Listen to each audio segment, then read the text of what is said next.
King of Monsters is an action fighting game that features city-destroying battles between huge monsters. Choose one of 6 monsters and travel around Japan, stopping to fight in various famous cities with the aim of becoming the ultimate winner.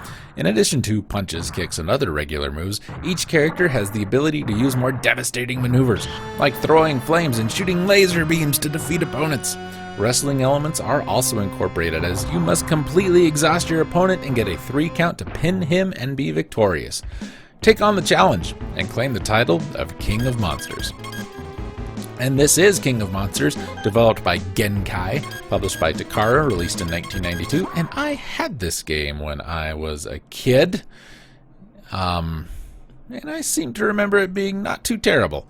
I did a crap job here, but hey, what you gonna do? This was developed as a fighting game by SNK for arcades, was ported to the Neo Geo AES later that same year. There was a sequel, King of Monsters 2, and the months after the sequel was released, it was the original was ported to the Super Nintendo, it was then ported to the Genesis, and it was included in the SNK Arcade Classics for the Wii, PS2, and PSP.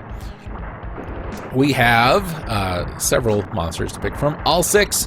Woo, a King Kong-like giant gorilla, not available on all ports. Poison Ghost, a creature composed of toxic waste, not available on all ports. Rocky, a giant moai-like golem made of boulders.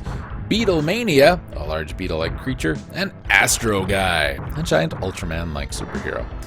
This was regular on Nick Arcade. It was almost always picked, leaving other games like ActRaiser, Super Ghouls and Ghosts, and El Viento out. This was the same on earlier broadcasts of Sky One show's Games World.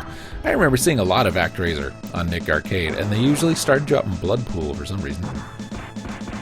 Let's see. Mega criticized it, giving it 10%, with Andy Dyer making the comment, "Unforgivably bad. There should be laws to protect us from crud like this."